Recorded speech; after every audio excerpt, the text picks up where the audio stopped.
So many people were in Washington, D.C. this week for the address of Prime Minister Benjamin Netanyahu from Israel, and thousands and thousands of protesters. And so what was so funny, conspiracy theories abound. Across the city, the flags are half-mast.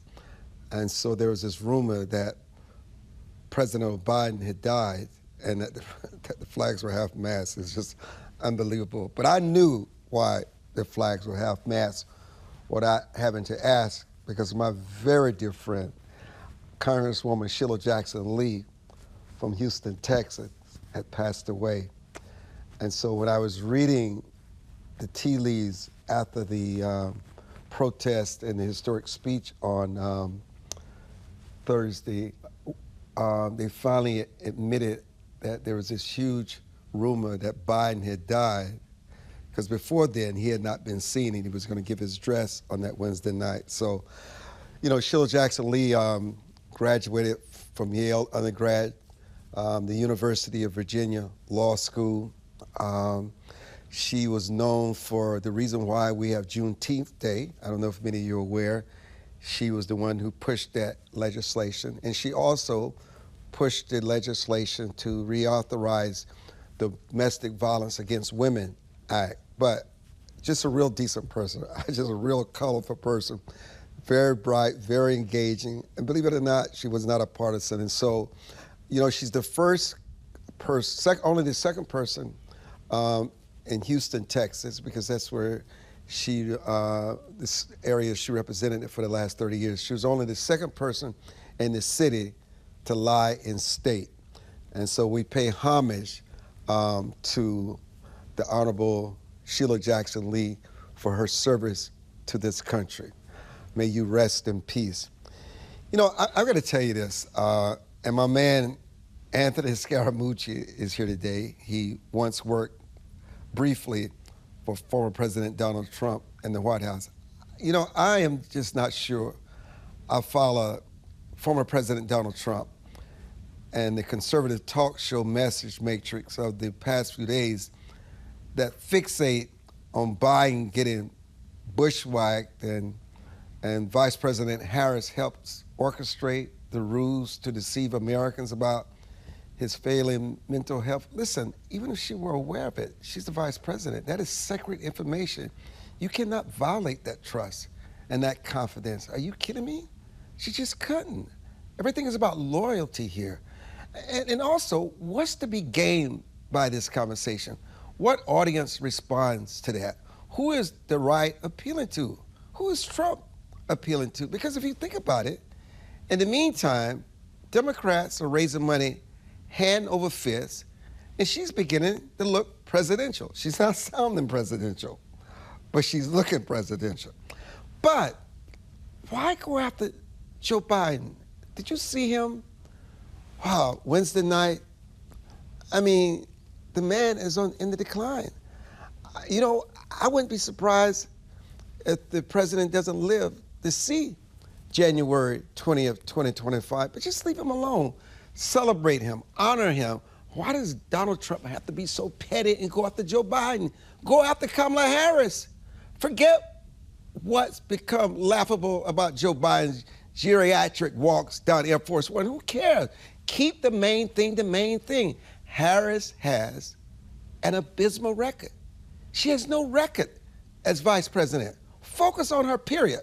Are you afraid of her? Are you threatened? Are you that insecure? It's just awful. She's not even liked inside her own party. So highlight that. It's time to move on from Joe Biden. Let history be the judge of President Biden's legacy.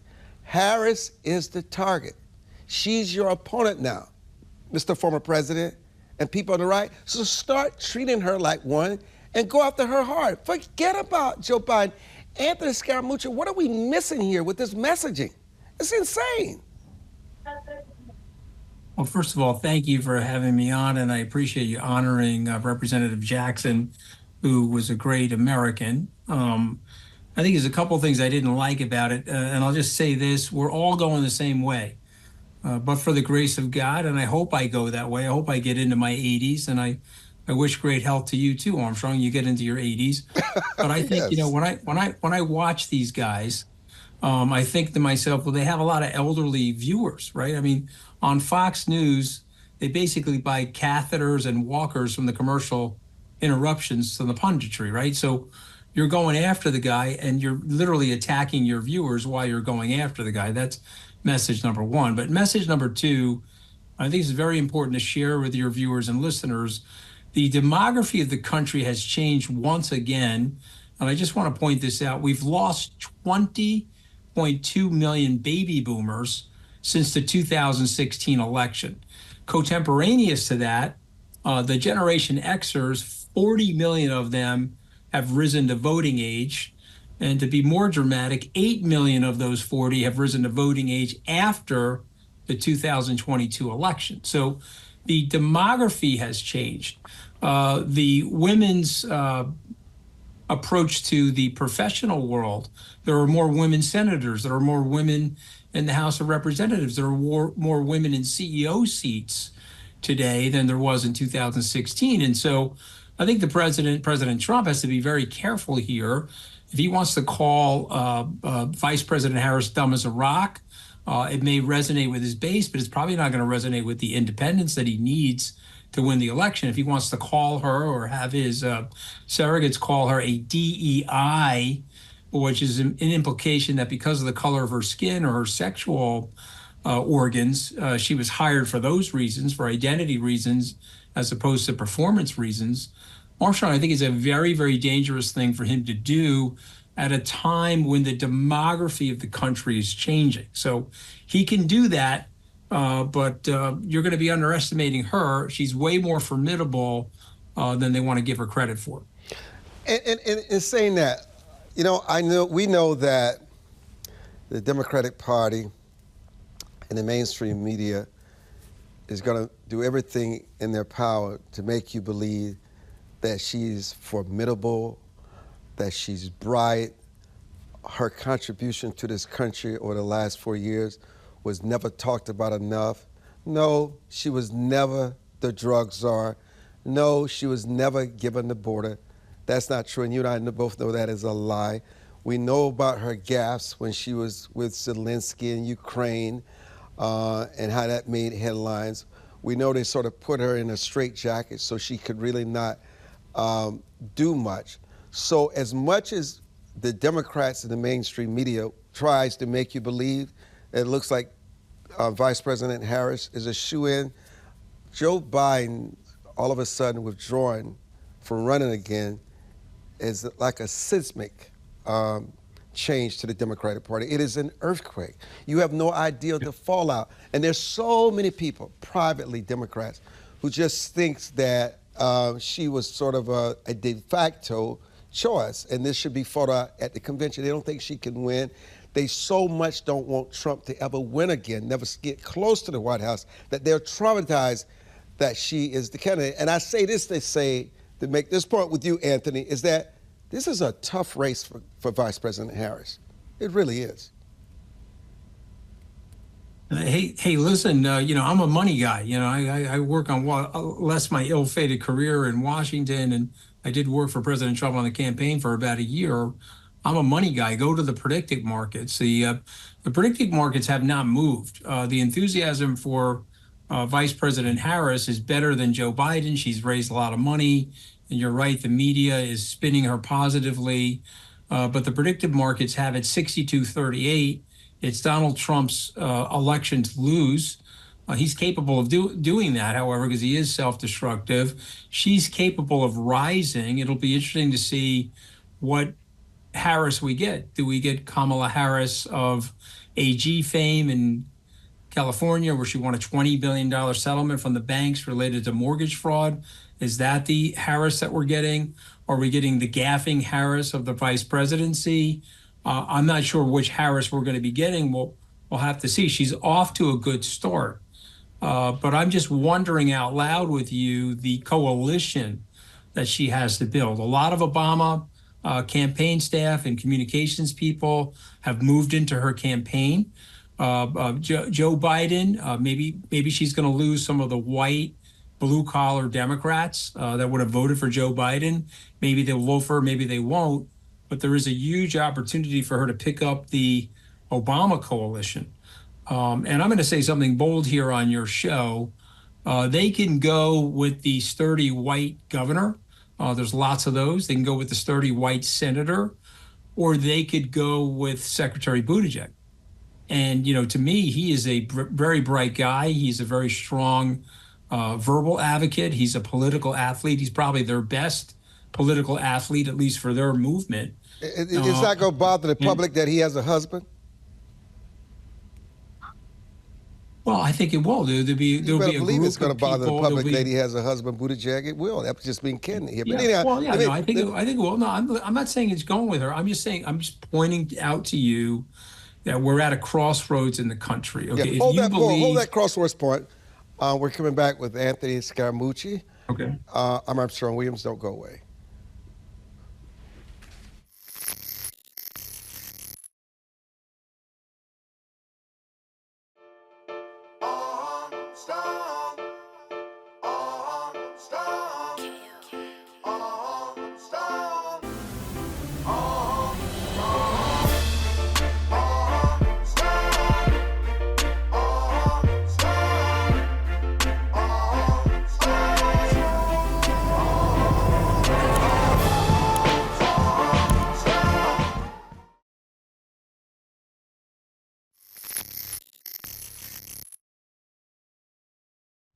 Israeli Prime Minister Benjamin Netanyahu spoke before a joint session of Congress on Wednesday. I was there. I was inside the perimeter.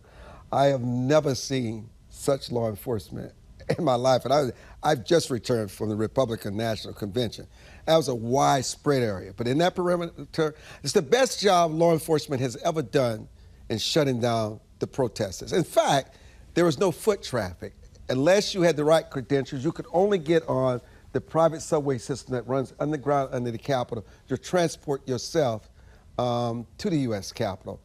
Let me raise this with Anthony.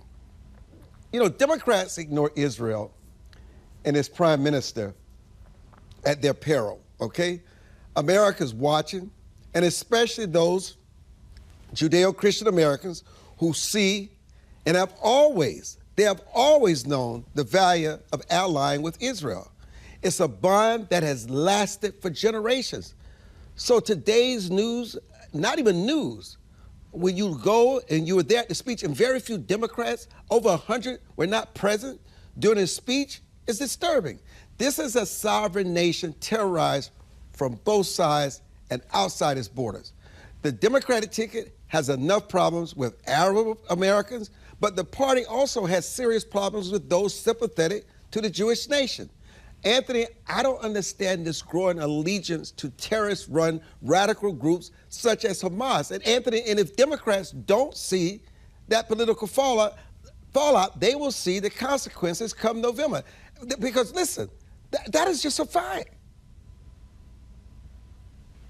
Well, they've taken it too far. And so the whole woke movement is that we are to be advocates for victims and advocates for the aggrieved. And so these student protests have positioned Hamas and the Palestinians as the aggrieved in this situation, even though the state of Israel was attacked. And I'm not exactly sure what people would have expected. 1,400 people were killed, hostages were taken, raped, maimed, beheaded. I've had the opportunity to view the IDF film. I've actually screened the IDF film for some of your friends, Armstrong, in D.C., so they could see the garishness of what took place in terms of the attack on Israel. And so I don't know where the Democrats are going with that. I think it's a very big mistake. Moreover, I think that the state of Israel, for me, should be a nonpartisan issue. Harry Truman made a decision. It was a contested decision at the time to support Israel. But since that period of time, 75 plus years ago, we have had a bipartisan commitment to that democracy in the Middle East. And so I'm saddened that we've got a large group of Democrats that feel differently. Now, If you want to talk about what's going on in the war, I'm happy to address that. I think this is one of the things I would flip back to you as a media person. Imagine the social media scenes of World War II. 400,000 Germans were killed in the bombing after the Germans attacked Great Britain, the bombing of Dresden, the bombing of Tokyo. The United States dropped 2 atom bombs to try to get that war to end. Several 100,000 people were killed. And so we're now in a world of social media, which is going to reflect and show the actual horrors of war, the actual horrors and the violence. And so I guess what I'm wondering out loud is that overly affected our political decision making. I don't mean to be callous about it, but I don't understand how anybody in any position of leadership, Prime Minister Netanyahu, President Donald Trump, President Joe Biden, just imagine a population equivalent attack on the United States would be 40 or 50,000 people killed, raped, taken hostage. What would the American leadership do if they're a Republican or Democrat? Of course, they would have no choice but to respond to it. So I guess I'm just wondering, and if I flip it back to you, has the social media damaged the way people think about this sort of thing? I think the lack of education has damaged the way people think about this. I think that's what it's boiled down. It's all about where you decide to get your information and what you believe. And Hamas is very good at propaganda. And it seems as though the mainstream media and social media are more than willing to give Hamas the benefit of their doubt, whether they're spending how many people were killed in a hospital, how many people were killed in a raid, and they are always suspect when Israel put out their numbers. I just think there's a double standard for Israel, and it goes back to what you say. They're more inclined to support the victim perspective than someone they see as this big military giant with these missiles and this technology. I think that's what it boils down to. You know, the U.S. economy grew 2.8% in the second quarter. Does that surprise you, how it continues to grow and just shrug along? So it actually doesn't, because Armstrong, we inducted so much money into the system after COVID. We had monetary policy, we had fiscal policy, trillions of dollars, 20% of our GDP was pumped into the system to save the economy during those horrific lockdowns. And so you're still seeing the ripple effect of all of that coming through the economy. Now, up against that, of course, is the inflation. That would make sense. The supply chain was broken during COVID. We pushed all that money into the system. If you have less goods and services and more money in the system, you're going to get the inflation. And that's the big irony. We personalize the inflation on different administrations. You know, it's Joe Biden's inflation. But if Donald Trump had won re-election, he would have been contesting with the inflation. There was really no way to avoid it. And this is the great irony about the economy. It's all situational, it's all cyclical, but we have a tendency to personalize it on who's ever in office. They either get the blame or the benefit of what's going on economically. But I like where we are economically. I think we have an opportunity here to cut rates at the back half of the year. I think that will broaden the capital markets. We've had a little bit of a correction in some of the larger cap tech stocks recently. I think a rate cut and maybe several rate cuts by the end of the year will broaden the stock market activity. But more important than that, it'll increase the cash flow of the average citizen, because as rates go lower, so does credit card debt expenditures, so does mortgage expenditures, other types of debt in the economy, corporate debt, other business debt. It'll create more consumption spending. It'll create a positive flywheel effect on the economy. So either candidate is going to benefit from that. So it'll be Kamala Harris benefiting from that or Donald Trump. You know, I knew it was just a matter of time before Southwest Airlines came to their senses. I've never flown Southwest Airlines, okay? But they finally have gotten rid of open seating. You're too bougie for that, Armstrong Williams. You can't be flying Southwest Airlines. That's a good one. I'm not going to even challenge it, okay? But what about them say, oh, all of a sudden, we're going to have class seats. We got to raise the profits. We got to raise money. We're doing away with that. Yeah, listen, you got to change with the times. You have to reflect what's going on as an entrepreneur or a business leader. You have to adapt. I would also say this to my Republican friends, that the demographics have changed. So you also have to think about that adaptation as well. Be very, very careful with the charges of sexism and tokenism and DEIism, if you will. I think that could really blow back on the Republicans if they're not careful. Quickly, before we say goodbye to you, my good friend, your thoughts on Mr. Trump's vice presidential selection, J.D. Vance? You couldn't have a bigger disaster.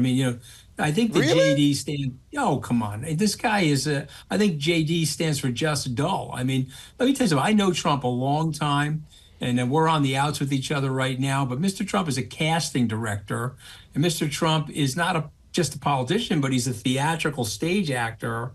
And this guy is not bringing the heat that Trump wants. I can just tell you that. Well, maybe And Mr. that Trump didn't select him. Well, maybe Don didn't select him. let me just finish though. That nomination speech, I know Trump. You're supposed to be 1 minute on yourself and 35 minutes praising Donald Trump. This kid was talking about himself, and Donald Trump looked like he had indigestion during the speech. So trust me, there is trouble in paradise between Vance and Trump. Okay, you just trust me on that, because I know Trump's personality super well.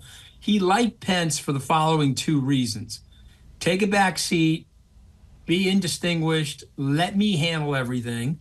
And by the way, enough of me talking about me, Armstrong. What do you think of me? That's Donald Trump, and J.D. Vance is not that. And so, if J.D. Vance starts signaling that he's smarter than Donald Trump because he went to Yale and he was on the Yale Law Review, really bad news for J.D. Vance. Okay, and you know that, by the way. You don't even need me telling you that. You know that. You know what? I got to tell you something. Donald Trump likes to have all the air in the room. I tell you that. He does, man. No room for. Come on, man. No room for anybody.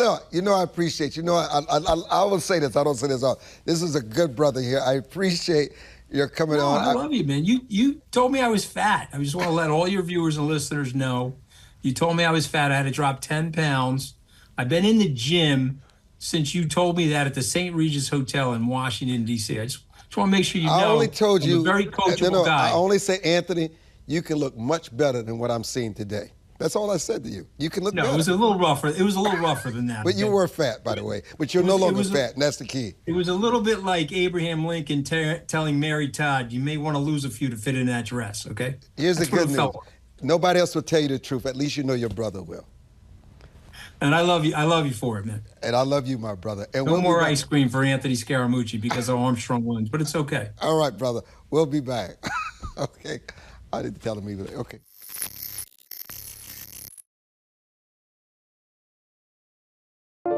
It is easier to build up strong children than to try and repair broken men.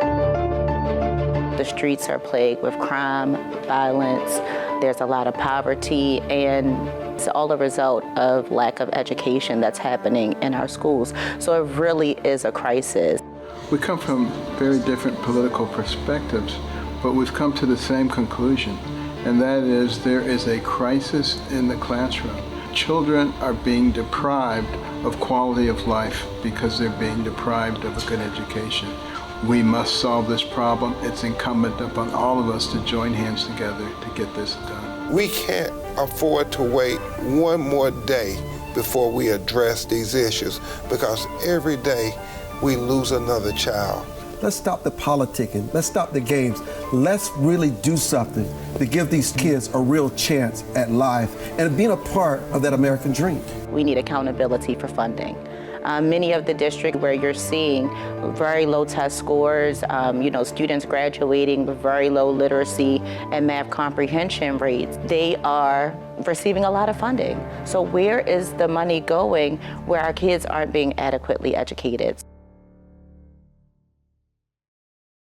If you believe every child is deserving of a quality education, please go to educationjusticefoundation.com.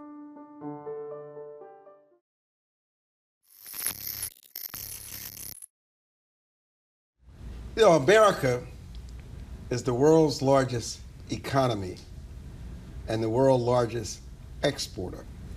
Now, Alan Beard, who's managing director of Interlink Capital Strategies, and Roberto ALBARRACIN, who's vice president of programs, joins us today to talk about why the trade and the export markets are so important and whether or not we're losing our edge. Start with you. So if you think about the fact that the U.S. economy is close to $30 trillion, about 7 to 8 trillion of that is import and exports. So it's a significant part of the economy. And one small correction on what you said, for the last 50 years, the U.S. has been the largest exporter in the world. But over the last few years, China has eclipsed us. So China exports more goods and services than the United States does. And so we think that the global trading system is about to change.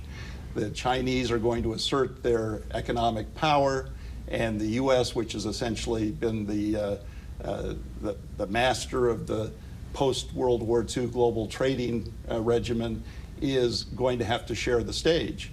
And that means there will be changes in the way global trade is conducted. And we think that it's time for Americans to get more information about what's about to happen. So what are the challenges and opportunities you see for American businesses looking to expand their exports in today's global market? You know, nowadays, the world has changed significantly. If you look back 100 years ago to 1924, the world was different. When Ford made his cars, the people are out riding in cars, and they were, from my grandfather's information, they would look down on people riding horses because now they got a car. Fast forward today, July of 2024, whoever has a horse is considered a high-value individual. So in only 100 years, lots have changed. So today's power companies such as Google, Amazon, Apple, NVIDIA, Meta, which is Facebook, they all have a very significant play in this. Now, they're platforms, but it's not about the platform. It's about the intelligent people that create the research or development in order to get the information into the platform to help your life easier with, say, Apple. Like, for instance, those companies that join Apple are able to facilitate pay your car on the meter, or whether you want to pay a bill or you want to even sign legal documents. So if we go by the history of 100 years ago where we were, the next 100 is going to be very interesting, especially now with all the new technology changes and the AIs. So our firm is there to help these intelligent people and intelligent industries out there to get it out. And the majority of my time has been spent in aviation. And so I'm very attached to what's happening with the air mobility and the whole electric aircraft with Boeing and Uber helping out. And so there's lots of opportunity for the United States to continue to export. And like Alan said, I mean, China has taken over since 2016. They've been accelerating significantly. But the United States is, I think it's more looking at profits from the giants that are actually taking over the world and where we're heading. You know, it's interesting that over the last 8 years we've lost our edge, and he talked about capital strategies. Talk more about the role of capital strategies and sort of supported American exporters and the impact of your programs thus far on the U.S. economy, and how many other capital strategies, companies like yours, that we must have in order for America to become the global leader again. So I think most American companies look at the U.S. marketplace and say that's all they need. But the reality is the U.S. represents 5% of the world's consumers. And when you're dealing with platforms like Meta or like Google that are essentially dealing with billions of people outside of the United States, that's a market that should be target-rich for U.S. companies. But most U.S. companies think of, my market is New Jersey, or it's Virginia, or it's whatever. No, your market is the world market. And we need to help companies understand there's a market beyond the shores of the United States. Part of what we do is help provide financing to those companies who are trying to go overseas. Because if you go to your local banker and say, well, I want to sell my service or my good to South Africa, for instance, many bankers couldn't even identify where South Africa is on a map. So trying to finance that transaction is very difficult. And that's really where organizations like us come in, is to help those companies try and get the financing they need to be competitive to sell into South Africa or to France or to Japan, wherever the market may be. What roles does manufacturing play into this? Well, it's pretty significant. You know, it's when we look at the new generation coming up, and I guess the new generation, the Gen Z, they're considered between 22 and 37 years old. And that, I was reading an article that the 86% of the people within that age gap are using their information through a device. And so we have to look towards these devices to see how we're going to be able to build some economic development and some business development around. So understanding where we're heading and sharing the new information with the new generation. And so our task is to see where we're going to keep our ear to the ground, to see where we can help and where we can facilitate. Now, some of these, I mean, lots of, you know, one of the things that I've seen, there's been a decline in, I mean, a lot of the, 10 years from now, 80% of the jobs won't exist because of the AI and the large manufacturers. So you think this is going to impact the issue in more of an aggrieved way? I do. I think the reality is the U.S. has transferred a lot of our manufacturing base primarily to Asia, and while we have traditionally viewed ourselves as being... But doesn't that have to do with cost? What the significant cost of the product would be here in this country if we had to make? Do you think people realize how much more they would have to pay if they did not send that overseas to Asia? So you're touching on the real issue, and this is where we want to develop the ideas that people understand that trade has consequences. So to be sure, if I'm Walmart in the 1990s used to proudly proclaim that they sold, I think it was 90% of their product was U.S. You go into a Walmart today and you take out the food, there's maybe 10% that's made in the United States. Why is that happening? Because you can get cheaper products from Asia. Well, the bottom line is it keeps them profitable. That's true for Walmart, but you also have to see the consequences. So the widget that used to be made in Ohio is now made in China. Did it have the same quality? It could be, but so what does it matter then? Well, if I'm a worker in Ohio and my job just went to China, okay, then it does matter to me. It may not matter to the consumer. But how do you compete to make sure that the job stays in Ohio? So I think that's where we think that's the issue. I think that's where we think there's an interesting paradigm shift right now. We've had a global regime which has essentially stressed free trade, particularly pushed by the United States. Now you have Donald Trump coming in, and what was one of the first things that he did? He levied tariffs on China. And he basically said, we need to have fair trade or reciprocal trade. And that's beginning And you agree with him? I'm not agreeing. I'm saying that is a real paradigm shift where you had the Anglo-Saxon world essentially saying, we believe in free trade. Now most of the world has shifted to saying, well, we really don't have free trade. If you look at most of the economies of Asia and Europe, they don't have free trade, they have managed trade. We allowed free trade because, to your point, our consumers want the cheapest goods at the highest quality. But that's not necessarily the way other economies operate. And so we see the ground shifting, particularly if President Trump gets back into power, where you're going to have more of this managed trade. A lot of people talk about the World Trade Organization, which was essentially part of the structure of the global trading regime up until a few years ago. It's become less and less important because you've got the U.S., you've got Europeans that are putting tariffs. Look at what's going on in the renewable space. Electric vehicles are a case in point. We don't have free trade in electric vehicles. And in the U.S. But those vehicles, I mean, as we find out, they're so much more costly.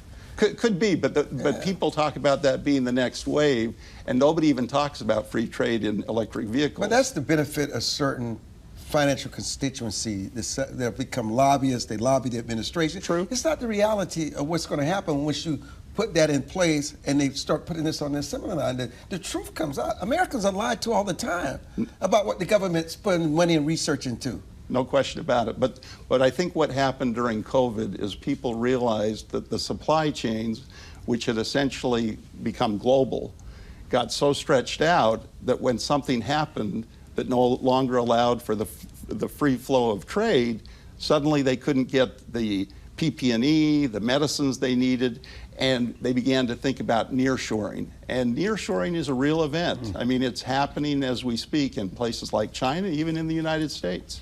Finally, before I say goodbye to you, because this is fascinating. What gives you hope that America can balance this out, become an export leader without having greater impact on the finances of everyday Americans? Because one of the things that we don't talk about enough is that the supply chain is not where it needs to be, not even close to it. It is still bogged down. Yeah, no, absolutely. I agree with you. One of the, I think to answer your question, the short answer is awareness. So if you look even 24 years ago in the year 2000, the exports out of the United States was close to 7.8 billion. And now 2024, it's almost 3 trillion. So, but you see the numbers and you're impressed by the numbers, but it's not about the numbers, because the only reason why those numbers are there because everything is a lot more expensive. And so, but the number of products and services has gone significantly. So if it's multiplied 3 times in 24 years, the number of items and services are way lower, say about 50% of those products. So I think being aware that this is happening and then figuring it out, we're very intelligent people. Well, let me tell you something. That's a lot of thinking and faith and a lot of hope you just stated in that statement. Because I got to tell you, there's some lofty goals. But anyhow, I'm so glad we had a chance to sit down with Capital Strategies. We're going to have you guys back. When we come back, we're going to talk about that family still matters, talk about morality, talk about this spiritual illness that impacts the world, because more than anything else, we need to get back to morality and believing that God is still in control. I said it unabashedly because I'm not ashamed to say that God is the head of my life. Not ashamed of it. But I want to thank you guys for joining me. Thank you, Armstrong. I want to thank you for joining me. And we'll be back to talk about faith. All right. All right.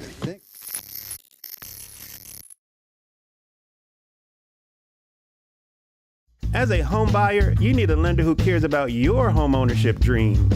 United Security Financial has been helping families secure their dream homes for 30 years. We're a national fair practice lender that provides affordable mortgages and low down payment programs to eligible home buyers. To learn how United Security Financial can help you secure your dream home, call 1-800-373-4186.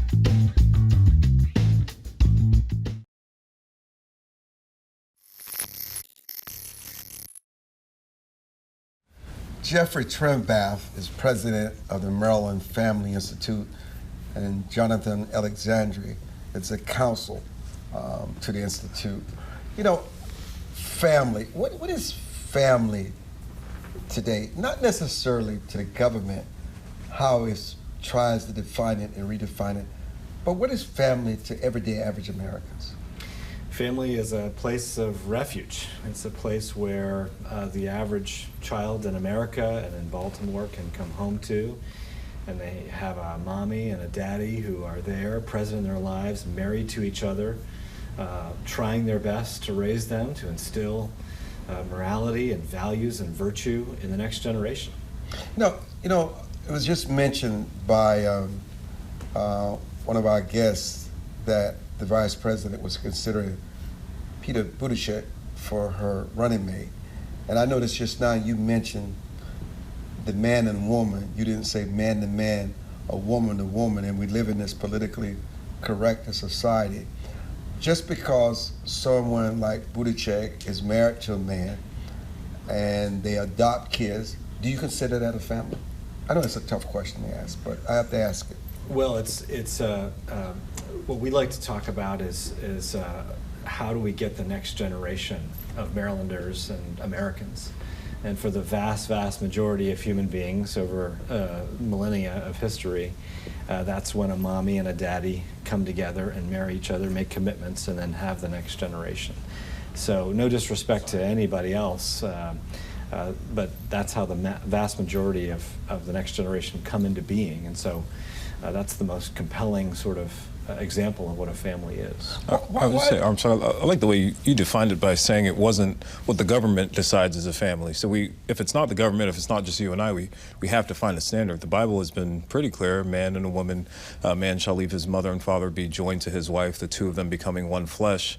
Therefore, what God has joined together, let no man tear asunder. So you have principles there against divorce, you have principles there against folks switching their gender, but you also have the one man, one woman standard. And if government, as you said, isn't the one to define it, then there has to be an absolute standard. Faith and scripture says that standard is going to be a one man, one woman family.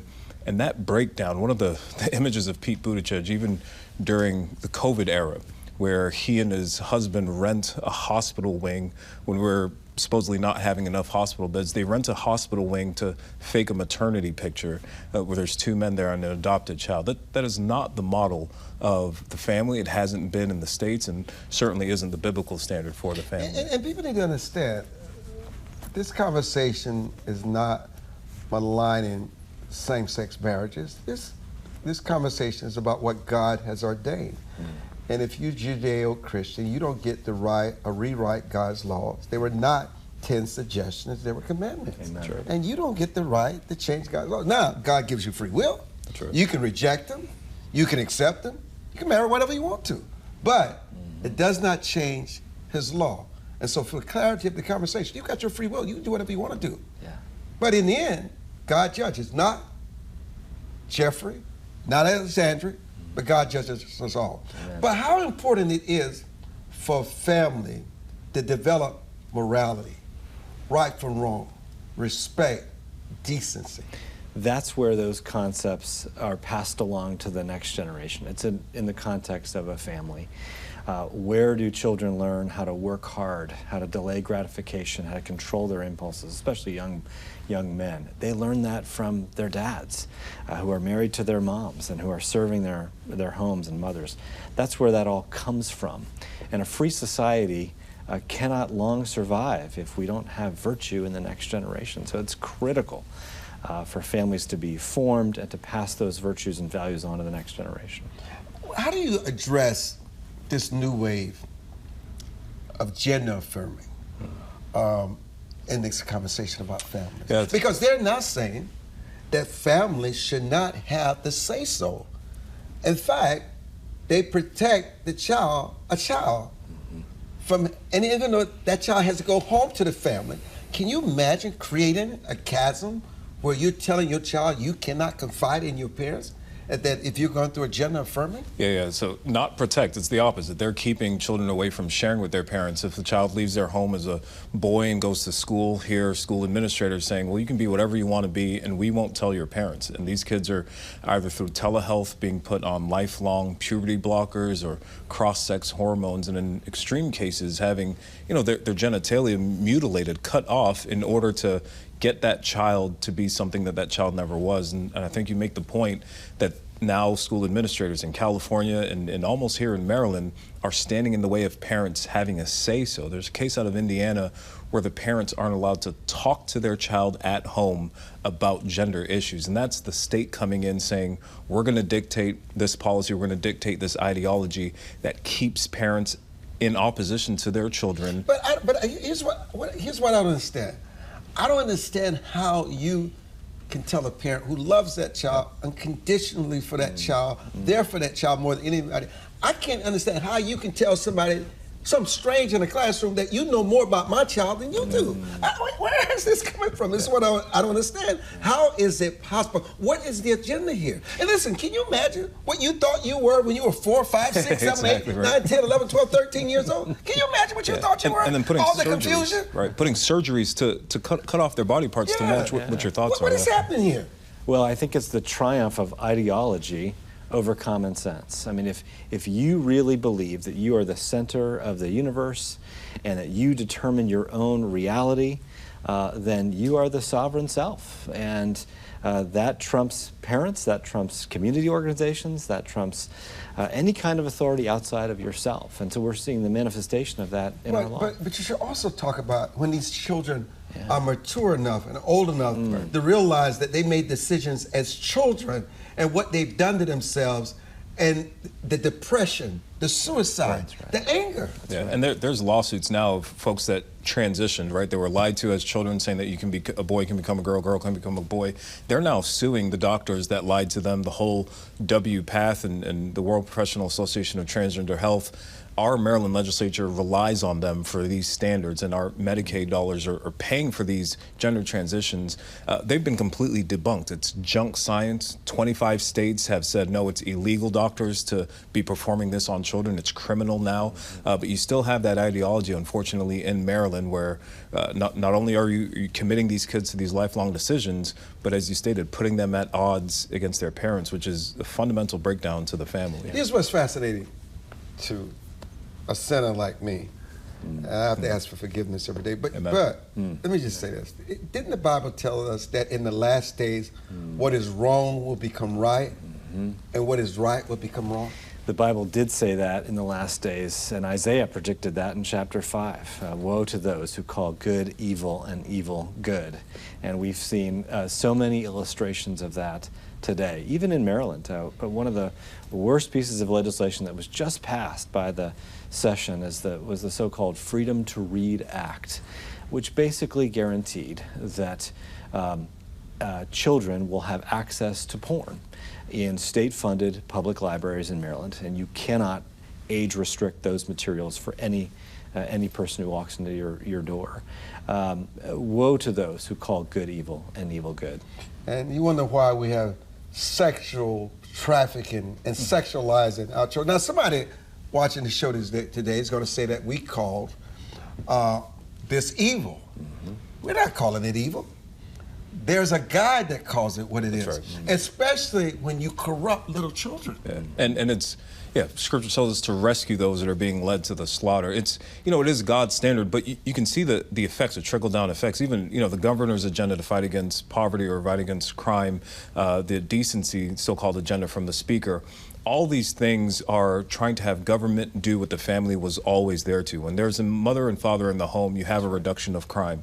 In that setting, you have an increased education, you have increased wealth opportunities, you have increased health outcomes. So everything that government is trying to step in and fix, because they're getting rid of the standard, Scripture already told us that this mother-father standard is what brings that child to full fruition and full well-being, which is good for the individual, good for the family, and ultimately good for the state.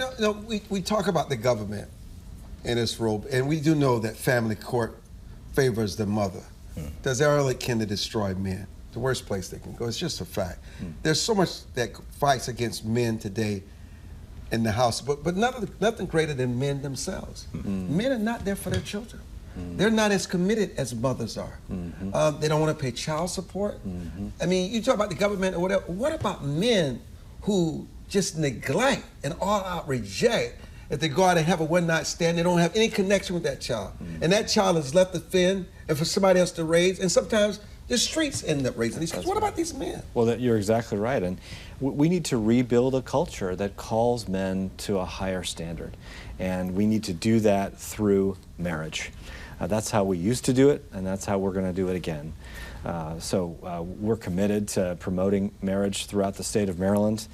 We think that's the solution to all of these gripping social problems taking place in Baltimore and other places. And so that's one of the reasons why we started the Maryland Family Institute. Well, what about the women who would rather have a paycheck than a father involved in their child's lives? Now, some women are not that way. They just want the father to be there for the son and for the daughter. And what about them for using the court? And it becomes about money and materialism and not what's in the best interest of the child. Yeah, I think it could be a reaction to men abdicating their role and sort of leaving women in a position where they have to, and sometimes fend for themselves. But it was a Democrat chairman on the House side that told me our hardest issue in getting men or getting the idea of the family back at the forefront of the Maryland legislature, he said, your hardest challenge are going to be the single women who are told that you don't need a man, that you don't need a man to make it through education, or you don't need a man to make it into a high political realm, that they will be a hindrance to you.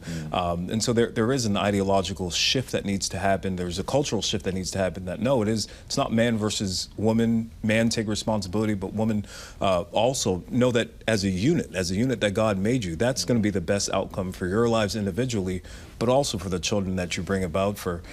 So these issues are dealt with at the home and not in the court system, and they're not dealt in a legislative committee. They're dealt in the model that God has made good to work out, but also evil to be checked. That first level ought to be within the family. And I want to say this as we come to a close of this conversation. Let's not forget that there are men and women that are doing what you're talking about every day. Amen. Overwhelmingly, and never get credit. Doesn't matter whether they come from the poorest background, they have 10 kids, they hold on to their faith, they get through tragedy, they get through circumstance, they stay with that man, they stay with that woman, for better or worse, for sickness and health, until death do us part. Amen. And we need more and more of that. The more that we have of that, the better things will be for kids in Maryland, for communities in Maryland, for everyone in Maryland. But the issue is, how are they able to do it? Yeah. Well, it's rooted in their faith, for most of them, a strong religious commitment. And in some places in the state, it's reinforced by the culture. I'm thinking of Carroll County, where 82% of the kids in Carroll County come from married two-parent families. And now we see that reflected in other metrics as well. I got a call from a Baltimore Sun reporter a couple of weeks ago wanting to know why African-American students in Carroll County scored the highest score on math in the whole state. And I said, I'm not an education expert, but I will guess it's because most of them come from married two-parent families. What a powerful witness to do exactly what you're talking about throughout the state. You've got the last word in 30 seconds. Yeah, no, you're absolutely right. Education outcomes is one, but a lowering of violence, a lowering of crime, the exposure to violence and crime, but also an increase in wealth and certainly educational outcomes.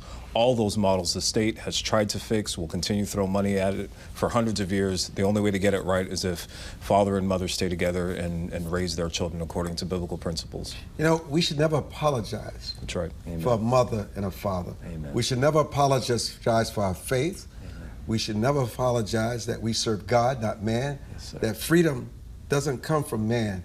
It can only come from God. He's the only one that can give you freedom through how you serve him, even though you fall short, because he knows your heart and he knows your intention. He's not asking you to be perfect. He's just asking that you follow him. I'm Armstrong Williams. Thank you both so much for joining us for today's edition of the Armstrong Williams Show. Enjoy the remainder of your weekend.